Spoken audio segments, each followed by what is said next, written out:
नमस्कार दोस्तों, स्वागत है आपका ग्राइंडिंग सक्सेस चैनल पर। दोस्तों, आज इस वीडियो में हम मिथ्या नाम से व्यापार, जिसे पासिंग ऑफ भी कहते हैं, इस टॉपिक को पढ़ेंगे। तो देखते हैं मिथ्या नाम से व्यापार पासिंग ऑफ क्या होता है। इसकी परिभाषा देखते हैं।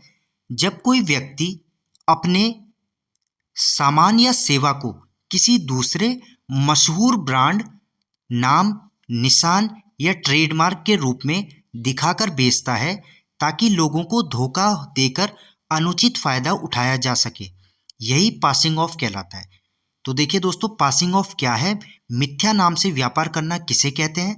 जब कोई व्यक्ति अपने सामान या सेवा को किसी दूसरे मशहूर ब्रांड, कोई दूसरा मशहूर ब्रांड है, उसके नाम से, उसके निशान से या ट्रेडमार्क के रूप में दिखाकर बेचता है, जिससे लोगों को धोखा देकर अनुचित फायदा उठाया जा सके, इसे ही पासिंग ऑफ कहते हैं। यानी मिथ्या नाम से व्यापार यही कहलाता है। इसमें क्या होता है दोस्तों? इसमें कोई व्यक्ति किसी दूसरे के द्वारा स्थापित व्यावसायिक प्रतिष्ठा का अनुचित लाभ उठाने का प्रयास करता है। तो दोस्तों, इसमें क्या होता है कि कोई व्यक्ति है, वह किसी दूसरे के द्वारा जो स्थापित उसका बिजनेस है, उसकी जो व्यावसायिक प्रतिष्ठा एक समाज में बनी हुई है, उसका अनुचित लाभ उठाने का प्रयास करता है। यही है पासिंग ऑफ, यानी मिथ्या नाम से व्यापार करना और किसी की जो व्यावसायिक प्रतिष्ठा है, उसका अनुचित लाभ उठाने का प्रयास करना। ठीक है, आगे देखते हैं दोस्तों। ट्रेडमार्क अधिनियम 1999 की धारा 27(2) में पासिंग ऑफ के संबंध में बताया गया है और न्यायालय को इसके तहत कार्रवाई करने की अनुमति भी है। यानी जो ये मिथ्या व्यापार है दोस्तों, जो ये पासिंग ऑफ है, इसके बारे में ट्रेडमार्क अधिनियम 1999 की धारा 27(2) में पासिंग ऑफ के संबंध में बताया गया है और न्यायालय को इसके तहत कार्रवाई करने की अनुमति भी है। ठीक है, तो दोस्तों इस चीज़ को ध्यान रखना है। जो पासिंग ऑफ है उसे ट्रेडमार्क एक्ट 1999 की धारा 27 के 2 में पासिंग ऑफ के संबंध में बताया गया है। ठीक है, अब देखते हैं दोस्तों पासिंग ऑफ के मुख्य तत्व, यानी essential elements of passing of. तो दोस्तों, पासिंग ऑफ के मुख्य तत्व क्या है? पासिंग ऑफ को सिद्ध करने के लिए कौन कौन से तत्व आवश्यक होते हैं, इनको देखते हैं। तो इसमें सबसे पहला मुख्य तत्व है प्रतिष्ठा या ख्याति, यानी रेपुटेशन। वादी प्लेंटिफ के व्यवसाय, ब्रांड या नाम की बाजार में पहचान और प्रतिष्ठा होनी चाहिए। तो दोस्तों ये कह रहा है, जैसे ए और बी नाम के ये दो व्यक्ति हैं। बी का कोई व्यवसाय है, इस बी का कोई बिजनेस है और वो एक फेमस बिजनेस है। अब ए ने क्या किया, बी के नाम से, बी के बिजनेस के नाम से अपना कोई काम जोड़ा और उसके नाम से संबंधित जो उसका ब्रांड है, जो उसके नाम की जो बाजार में पहचान है, प्रतिष्ठा है, उसका अनुचित फायदा उठाया। तो बी यहाँ पर ए के खिलाफ पासिंग ऑफ का मुकदमा दायर कर सकता है। तो उसमें सबसे पहले ये चीज होनी चाहिए कि प्रतिष्ठा और ख्याति, यानी वादी। इसमें वादी हो जाएगा बी, जो हो जाएगा प्लेंटिफ, और ए हो जाएगा प्रतिवादी, यानी डिफेंडेंट। ठीक है, तो इसमें वादी के व्यवसाय, ब्रांड या नाम की बाजार में पहचान और प्रतिष्ठा होनी चाहिए। तो पासिंग ऑफ का पहला मुख्य तत्व यह है। आगे देखते हैं, दूसरा है मिथ्या प्रस्तुति, यानी मिसरिप्रेजेंटेशन। अपने सामान को किसी अन्य ब्रांड के नाम से गलत रूप से बेचना। तो यह है पासिंग ऑफ को सिद्ध करने के लिए दूसरा मुख्य तत्व। तो यदि कोई व्यक्ति किसी अन्य के ब्रांड, नाम के नाम से अपने सामान को किसी अन्य ब्रांड के नाम से गलत रूप से बेच रहा है, तो इसे कहेंगे मिथ्या प्रस्तुति, यानी मिसरिप्रेजेंटेशन। तीसरा है दोस्तों क्षति, यानी डैमेज। मिथ्या प्रस्तुति के कारण, यानी मिसरिप्रेजेंटेशन के कारण मूल व्यवसाय को वित्तीय या प्रतिष्ठा संबंधी नुकसान होना चाहिए। जैसा कि मैंने आपको अभी ऊपर बताया था कि ए और बी नाम के कोई दो व्यक्ति हैं। बी का एक मशहूर बिजनेस है, उसकी बाजार में एक पहचान और प्रतिष्ठा है, और ए उसके ब्रांड का, उसके व्यवसाय का नाम से अपने सामान को बेचता है, जिससे बी के व्यवसाय को वित्तीय या प्रतिष्ठा संबंधी नुकसान होता है। तो यहाँ पे मूल व्यवसाय का मतलब हो जाएगा कि जो बी का व्यवसाय है, एग्जाम्पल के तौर पे इसे समझिए। ठीक है, ठीक है दोस्तों, तो ये तीन मुख्य तत्व हैं पासिंग ऑफ को सिद्ध करने के लिए, प्रतिष्ठा या ख्याति, मिथ्या प्रस्तुतिकरण, और तीसरा हो जाएगा क्षति यानी डैमेज। आगे देखते हैं दोस्तों, इसको एग्जाम्पल से समझते हैं कि मिथ्या प्रस्तुतिकरण क्या है, पासिंग ऑफ क्या है। पहले से मशहूर ब्रांड, जैसे एक मशहूर ब्रांड है बाटा शू स्टोर के पास यदि कोई बीटा शूज के नाम से कोई दुकान खोलता है जिससे ग्राहकों में भ्रम होता है, इसे ही पासिंग ऑफ कहते हैं।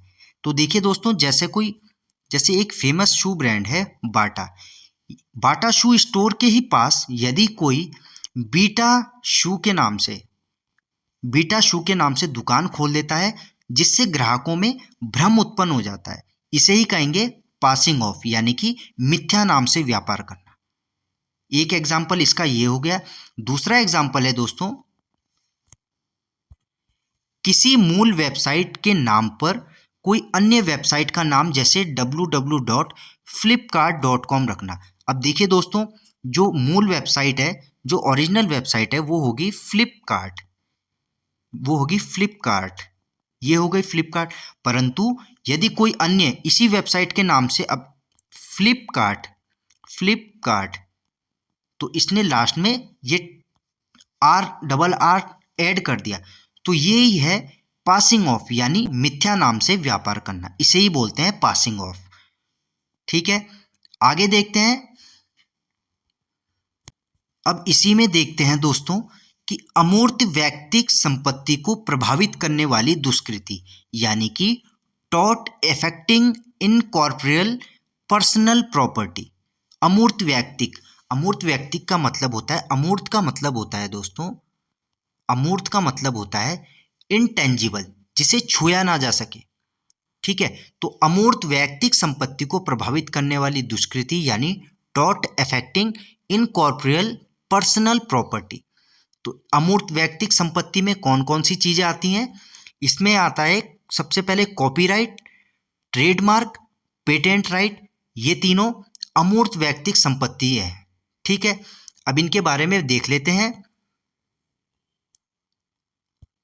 अब इसमें देख लेते हैं दोस्तों कि कॉपीराइट क्या है। तो कॉपीराइट वह विशेष अधिकार है जो किसी मौलिक, साहित्यिक, नाट्य, संगीतिक, कलात्मक कृति, चलचित्र जैसे फिल्म्स अथवा ध्वनि अभिलेख यानी साउंड रिकॉर्डिंग के जो रचयिता हैं, इनको कानूनन द्वारा प्रदान किया जाता है, जिससे उनकी रचना की नकल कोई उनकी अनुमति के बिना न कर सके।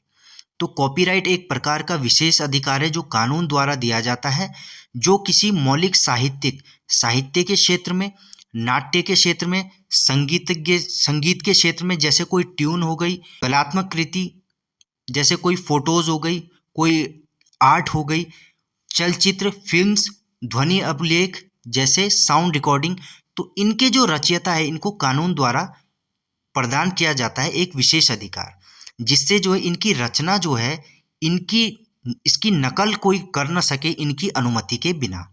तो यही है कॉपीराइट। दोस्तों, इसमें एक चीज आपको ये भी ध्यान रखनी है कि कॉपीराइट का अधिकार लेखक के जीवन भर तथा लेखक की मृत्यु के बाद 60 वर्ष तक की अवधि तक रहता है।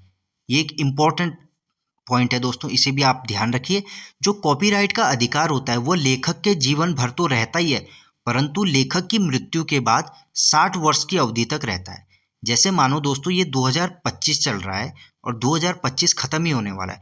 यदि किसी लेखक की मृत्यु हो जाती है तो 2026 से 60 साल तक, यानी कि 2026 से 2086 तक कॉपीराइट की अवधि रहती है। ठीक है, तो यही है दोस्तों, कॉपीराइट का अधिकार लेखक के जीवन भर तो रहेगा ही, तथा लेखक की मृत्यु के बाद 60 वर्ष तक की अवधि तक रहता है। ठीक है दोस्तों, एक इंपॉर्टेंट पॉइंट है, इसे ध्यान रखना है। नेक्स्ट है कॉपीराइट अधिनियम 1957 की धारा 14 में कॉपीराइट के संबंध में बताया गया है। तो कॉपीराइट के बारे में कॉपीराइट अधिनियम 1957 कॉपीराइट एक्ट 1957 की धारा 14 यानी सेक्शन 14 में कॉपीराइट के संबंध में बात की गई है। आगे देखते हैं ट्रेडमार्क। ट्रेडमार्क क्या है? तो ट्रेडमार्क ऐसे चिन्ह या निशान हैं जिससे यह पता चलता है कि माल या सेवा किसी विशेष व्यक्ति अथवा संस्था द्वारा निर्मित है और वही उसका वास्तविक स्वामी भी है। तो ट्रेडमार्क ऐसे चिन्ह हैं, ऐसे निशान हैं जो यह बताते हैं कि जो माल है, जो गुड्स है या जो सेवा है, जो सर्विसेज हैं, वह किसी विशेष व्यक्ति अथवा संस्था द्वारा निर्मित है और वही उनका वास्तविक स्वामी भी है। जैसे इसका एग्जाम्पल देखते हैं दोस्तों, जैसे टाटा, नाइकी, अमूल और रिबॉक। तो दोस्तों ये सभी वर्ड मार्क है, ये सभी वर्ड मार्क्स है यानी शब्द चिन्ह है। तो ये हो गए ट्रेडमार्क। ट्रेडमार्क अधिनियम 1999 की धारा 2(1) के ZB में ट्रेडमार्क के बारे में बताया गया है। इस चीज़ को भी दोस्तों आपने ध्यान रखना है कि ट्रेडमार्क के बारे में ट्रेडमार्क अधिनियम 1999 की धारा 2(1) के ZB में ट्रेडमार्क के संबंध में बात की गई है। आगे देखते हैं दोस्तों पेटेंट राइट। पेटेंट राइट क्या है?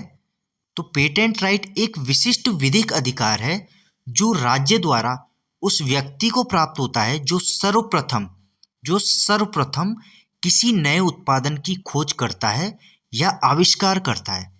ऐसे नए उत्पादन के आविष्कार करने वाले को उसे उस वस्तु का एकाधिकार प्राप्त होता है।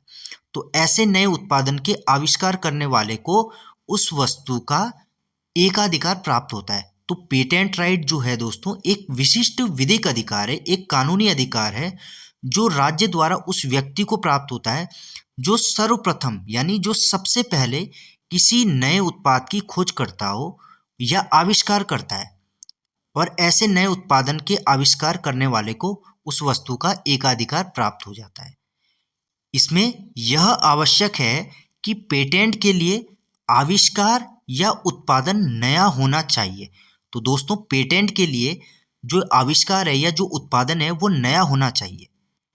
यदि आविष्कार एवं उत्पादित वस्तु नवीन नहीं है तो एकाधिकार प्राप्त नहीं होगा यानी पेटेंट राइट नहीं मिलेगा। यदि जो आविष्कार है, जो उत्पादित वस्तु है, यदि वह नवीन नहीं है, यदि वह नई नहीं है तो एकाधिकार प्राप्त नहीं होगा। तो एकाधिकार प्राप्त करने के लिए पेटेंट के लिए सबसे पहले आविष्कार या उत्पादन का नया होना चाहिए। ठीक है, यदि आविष्कार एवं उत्पादित वस्तु नवीन नहीं हुई तो एकाधिकार प्राप्त नहीं होगा, पेटेंट राइट नहीं मिलेगा। ठीक है दोस्तों, तो यह था पेटेंट राइट। पेटेंट राइट का प्रावधान पेटेंट अधिनियम 1970 दी पेटेंट्स एक्ट 1970 में किया गया है। इस चीज़ को भी आपने ध्यान रखना है।